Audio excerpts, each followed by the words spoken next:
Welcome to the studio at That Nerd Show. I'm Marcus Blake, and this is your daily nerd news for Tuesday, February 11th, 2020.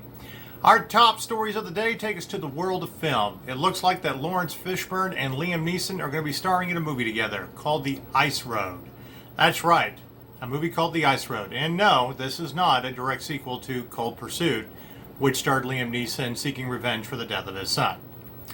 But anyway, here's what's going on with this. Both of these great actors are set to star in the upcoming action-adventure film called The Ice Road, which I mentioned before. It is going to be directed by Jonathan Helsley, directed from his screenplay.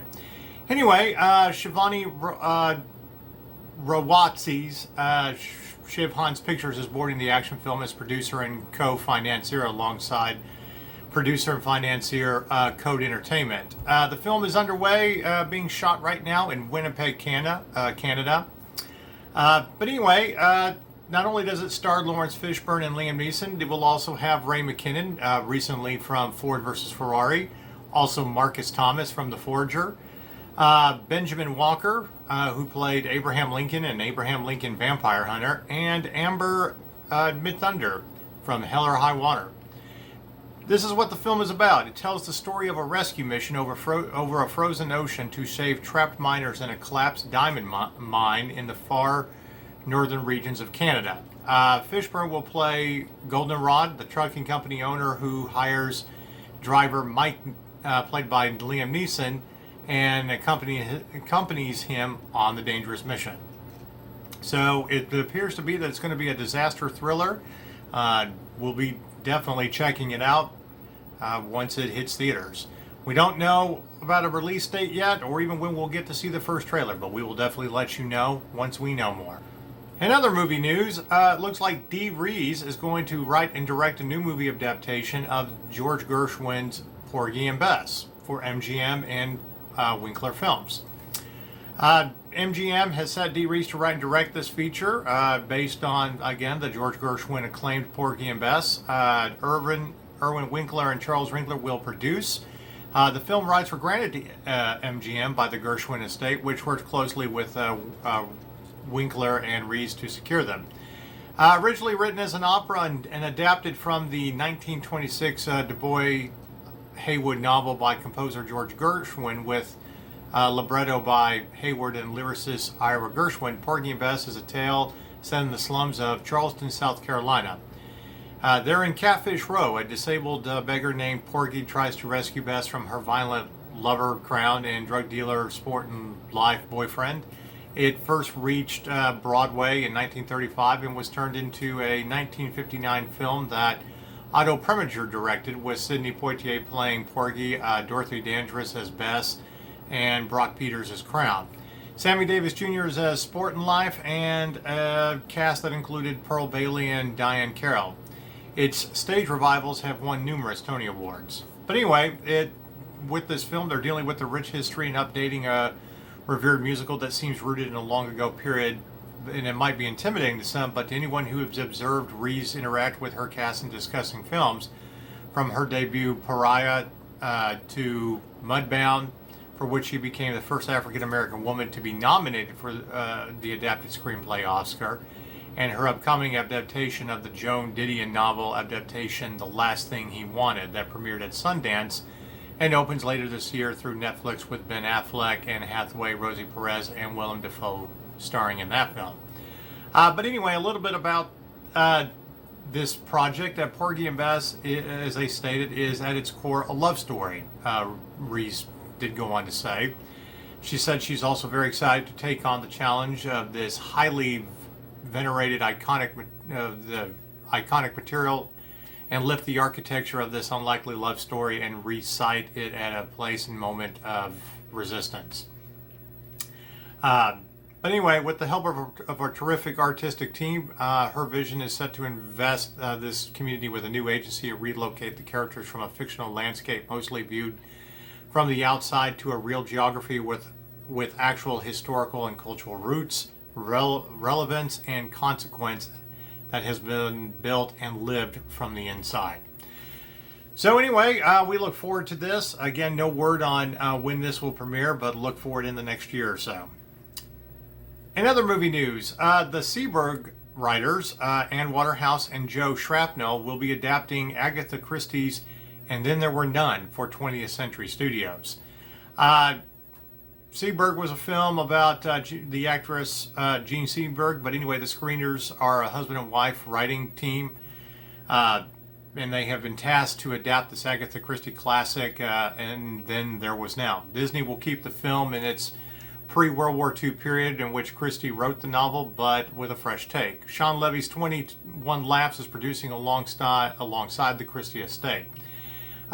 Christie's novels tell the story of 10 seemingly desperate individuals invited to an isolated island with the house guest murdered by one during the course of their stay. The book has sold more than 100 million copies in 8 languages. We were told that this will be a freestanding project and will not be a third installment of Christie's Hercule Poirot mysteries at 20th Century that began with Murder on the Orient Express and continues with Death on the Nile, starring Kenneth Branagh, again directing and starring. But anyway, Shrapnel Waterhouse recently signed with Legendary and to adapt The Great Machine based on Brian K. Vaughan's sci-fi comic Ex Machina. The duo most recently adapted Dame Daphne's du Maurier's classic Gothic novel Rebecca for Netflix and working title. The film is in post, and Ben Wheatley directed. Lily James, Armie Hammer, and Kristen Scott Thomas. Seberg with Kristen Stewart playing actress Jean Seberg premiered at the Venice Festival last fall for Amazon. But anyway, Shrapnel and Waterhouse were brought to do significant production work on Marvel Disney's Captain Marvel, so they have been part of the Marvel universe, and they are currently doing production work on Snake Eyes for Paramount Pictures. And they also adapted the Aftermath novel for Searchlight and producer Ridley Scott, and it was based on the Ridian Brooks novel of the same name, and that film came out last year starring Keira Knightley, Alexander Skarsgård, and Jason Clarke. So it looks like this husband or wife writing team has got their hands full, but it also appears that we're going to get another great adaptation of an Agatha Christie novel, and one of the better ones. Not that they're not all good, but this one is one of the better ones, in our opinion. So we look forward to that. All right, now we turn our attention to TV and streaming news. The first item of the day is there was some news earlier this year that Disney Plus would be rebooting in a way, but also adapting a Turner and Hooch series for the streaming channel. Anyway, it will be starring Josh Peck, and it has officially been ordered to series. Following a brief run in development, the streaming platform has tapped the Drake and Josh grad Josh Peck to star in the 12-episode series for the streamer. The project is a reboot of the 1989 feature film that starred Tom Hanks as a detective navigating a new life with an unruly dog named Hooch. And it hails from writer-executive-producer MacNeill, who recently worked on Burn Notice. Much like the movie, the Disney Plus effort will revolve around what happens when an ambitious, buttoned-up U.S. Marshal inherits kind of a feisty canine, stubborn to his core, and he soon realizes the pet he didn't want may be the partner he needs. Peck will play the role of U.S. Marshal Scott Turner, but there's no word on the casting for Hooch or if the pup will be live action or CGI.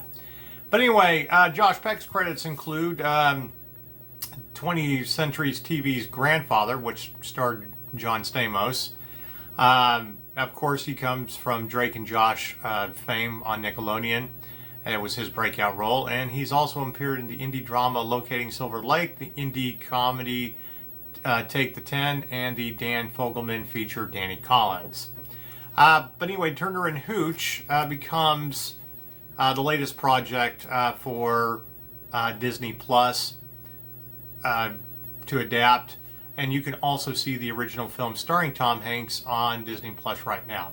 So we don't have a word on when this will be released, but we will let you know as soon as we know more. In other TV news, Jonathan Tucker, fresh from his starring role in Showtime's City on the Hill, will be starring in a new NBC Sci-Fi drama pilot called Debris.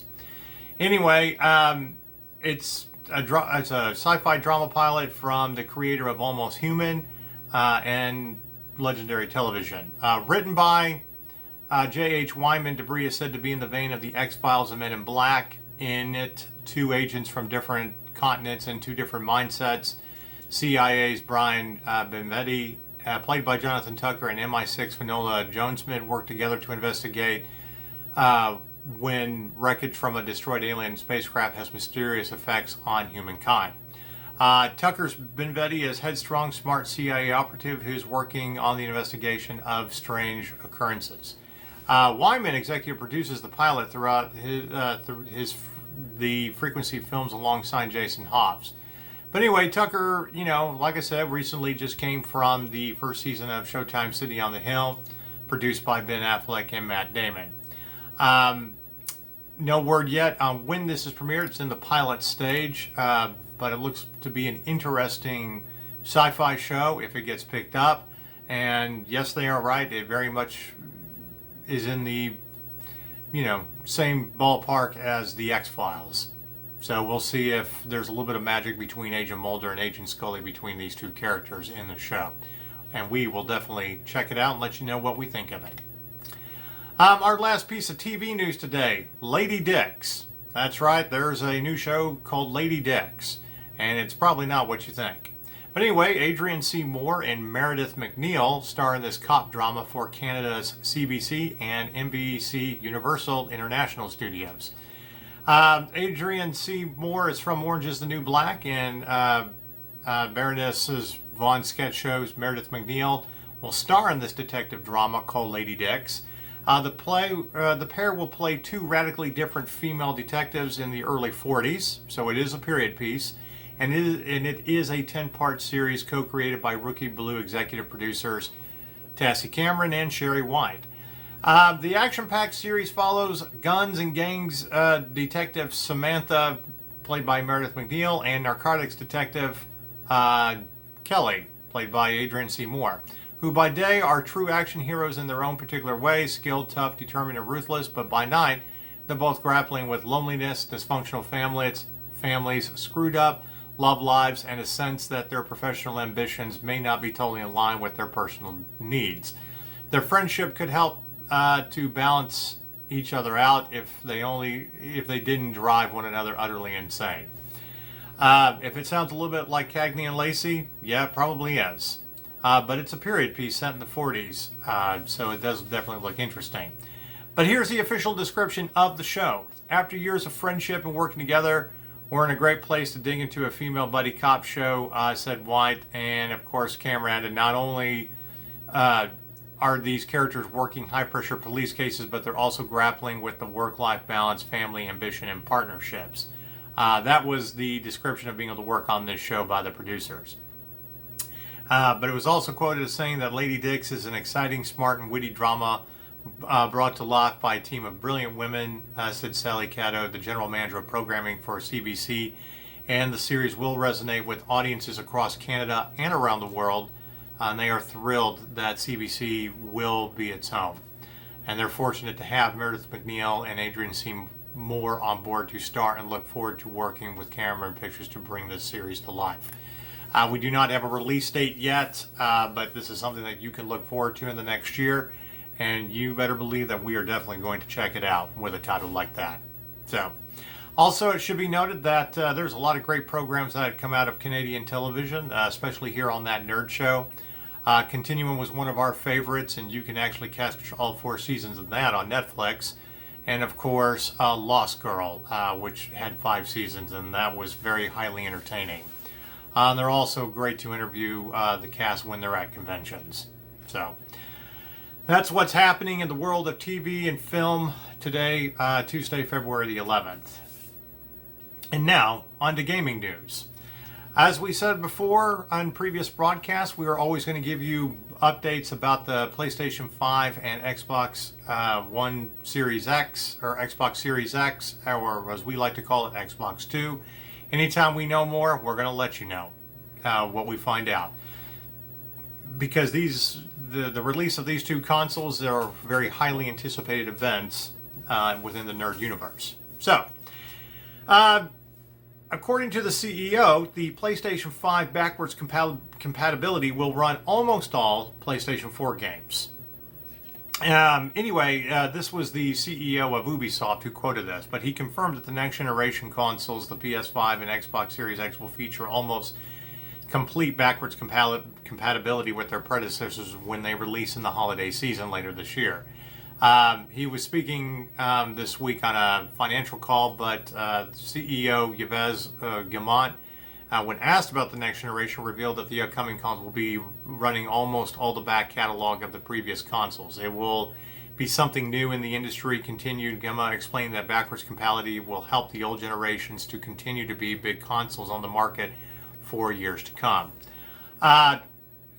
He also went on to say that while we know both next generations would be backwards compatible, Sony has been less upfront than Microsoft about how extensive the PS5 feature will be. So to hear Ubisoft acknowledge the majority of the PS4 games can be played on its system is very reassuring news. The Xbox One, of course, already has a comprehensive backwards compatibility program, while Microsoft itself has confirmed that the Xbox Series X won't be receiving any next generation exclusives for the first few years of its life cycle. On the other side of the fence, we already have confirmed upcoming PS5 Godfall, and it looks absolutely amazing. But anyway, it looks like, if nothing else, the entire back catalog of Ubisoft, which has a great catalog, will definitely get for backwards compatibility. But this is just one more CEO confirming the rumors that we've already heard and what has been told to us, that backwards compatibility will be a big selling point for the PlayStation 5. And for Xbox, you're going to get the majority of that through Xbox Game Pass. So, there's been more and more news coming out, and of course there are rumors of a new Assassin's Creed game. We are watching for big releases like Watch Dogs Legion and Gods and Monsters. They're expected later this year or the beginning of next year for the new consoles. But most of this we will probably not find out about until E3 2020 in a few months. So, in other gaming news, we have the first major Division 2 expansion, and it's returning players to New York with a new loot system. Alright, to give you a little info about Division 2, yes, it's heading back to New York away from Washington, D.C. For its biggest expansion yet in the Warlords of New York. The new campaign will kick off starting on March 3rd, and Year 1 pass holders can access a prologue mission, Episode 3, Coney Island. The hunt beginning on February 12th, that's when season pass holders can do it. And then those who don't have the Year 1 pass can dive into the prologue on February 19th. So that's right, season pass holders, tomorrow you'll be able to get into this expansion, and the rest of us have to wait one more week. But anyway, the expansion agents are back to where it all began, New York City. Agents will be on the trail of Aaron Keener, a former Division agent gone rogue. Along with his rogue agents, Keener is described as a major threat to the burgeoning rebirth of civilizations. Players will explore what once was a dark zone in Lower Manhattan, including famous landmarks like the Two Bridges, Chinatown, Wall Street. Players will be able to travel freely between DC and New York like a post-apocalyptic road trip. The marquee gameplay changes come by way of Ubisoft, and it's calling this an RPG overhaul of the game, which seeks to redefine build diversity, streamline gear, and provide better loot across the board. Changes to the UI promises players will always have a quicker access to the roll ranges of each gear item. God rolls return to, giving players a better understanding of what kind of benefits their gear items provide. And of course, dark zones have been tweaked to focus more on rogue agents in the effort to drive more emergent PvP moments.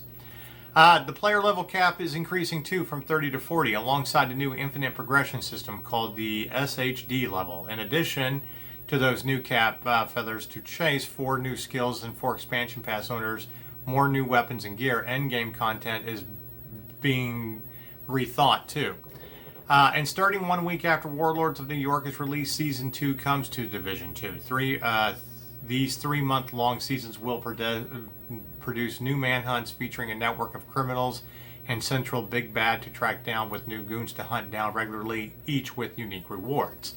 The seasons will bring more than the manhunts to the cities of the Division 2. With leagues, new challenges will aim to keep players invested and always ticking the next box, while global events are coming back to which global events keep people coming back, which will add modifiers across the board and ask players to overcome the temporary gameplay changes. Which there have been a lot of changes, and for us at that nerd show, we're eager to jump back in and see if there have been some major improvements. Or if the game has been made a little easier. But anyway, players invested in this story or some fancy new loot are encouraged to check with the free prologue mission starting tomorrow. Coney Island, the hunt begins with its 2 main missions, 2 classified assignments for pass holders, and a new specialization, plus new weapons, including an exotic weapon. So if you're still playing the Division 2 and you're a pass holder, look out for that new exotic weapon. We can't reveal what it is. You're just going to have to play and find out. And now, our question of the day. It was announced early this morning that for marketing purposes, they are going to be changing the name of the Birds of Prey movie. It's going to be titled Harley Quinn, Birds of Prey. So we wanted to ask the question. Is changing the movie to Harley Quinn, Birds of Prey really going to make it any better? I mean, can a name change really make the movie better than what it is? Or is it basically the marketing version of clickbait for people who haven't decided whether they want to go see this movie or not? We had a chance to see it last week, me and Violet Ravati, and of course you can check out our unfiltered drinking review that's on our channel and our website, thatnerdshow.com, or our YouTube channel, youtube.com/c/thatnerdshow. But here's the issue. It's just a name change, okay? And yes, I think we already knew that it was pretty much the Harley Quinn show in this movie. You didn't need a name to tell us that. I think the trailers pretty much gave it away when you featured Margot Robbie as Harley Quinn and all of her insanity. The entire movie, I mean, it's a great little fun movie. We didn't rate it very high, but it is a fun movie. And I don't need a title to tell me that it's all about Harley Quinn and that she is the best part of the movie. Again, the trailer pretty much let me know that. And after seeing it once, it just confirmed it. So it kind of makes it interesting that they would just up and change the name. And you have to wonder if it's because they were expecting much more, and a bump in sales over the first weekend, thinking that this was going to be one of the better DC movies. Well, here's the problem. This is still DC and Warner Brothers, and they're still bound to fuck up the DC universe. Okay? Yes, Wonder Woman has been the bright spot of all of the movies in the franchise. We love the first movie with Gal Gadot, and we can't wait to see the second one, Wonder Woman 1984, later this year. Aquaman was surprisingly good. It was a lot of fun. Okay, maybe not the greatest movie of all time or anything, but you know what? Watching Jason Momoa and Amber Heard kick butt, and of course, your movie's always going to be better than it should be when you have Willem Dafoe in it. But I think we can all agree that compared to Marvel movies, DC movies have been very lackluster. Yes, the Justice League movie was a lot of fun.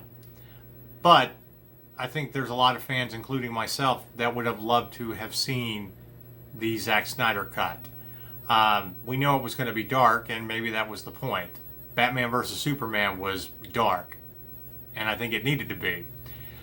But when it comes to doing movies about the villains, yes, Suicide Squad was a horrible movie. It had a great cast. You had some stuff kind of working, but you basically set all your characters up, and then the entire last half of the movie, felt like I was watching myself playing Call of Duty.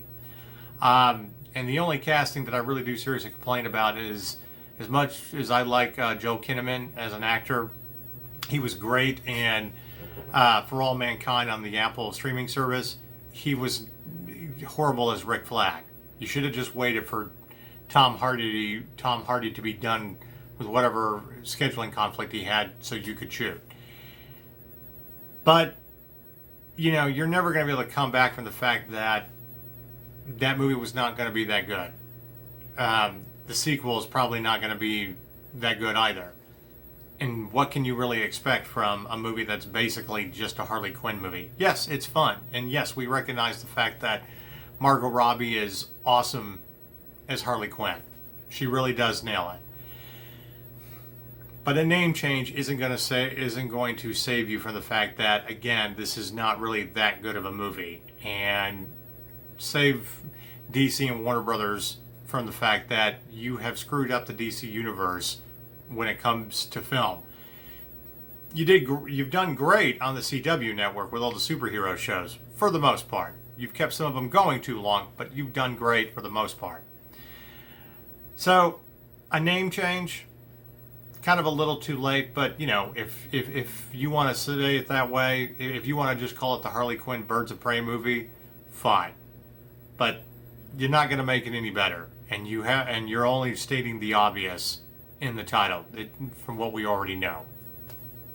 I'm not telling people who haven't seen it to not go see it. Go see it. It's a fun movie. It's a fun matinee. Okay? But this movie isn't worth $15 movie ticket at IMAX or anything. It just isn't. Okay? It's a fun little, you know, female-driven protagonist anti-hero movie with Rosie Perez. So, I mean, I've laughed. I'll probably watch it again, but it's nothing to write home about. And the name change isn't going to make me like it anymore. So, we'd love to hear from you. Tell us whether changing the name to Harley Quinn Birds of Prey is really going to make a difference, or if it's a little bit too late. And you can tweet us out at That Nerd Show on our Twitter account. Again, great. It's a great question for discussion, especially if you've already seen the movie. So check it out. All right, before we go, we want to remind you that, yes, go ahead and check out mynerdswag.com. You can check out all of our funny little retro nerd shirts that we have going on. And every shirt you buy helps support this outlet. And we need all the support we can get to keep the lights on. But you can also get your Baby Yoda t-shirt right here at That Nerd Show. That's right, we got a Baby Yoda t-shirt. So definitely check that out at mynerdswag.com. Thank you for watching. I'm Marcus Blake with That Nerd Show, and this has been your daily nerd news for Tuesday, February 11th, 2020. Until the next time, goodbye.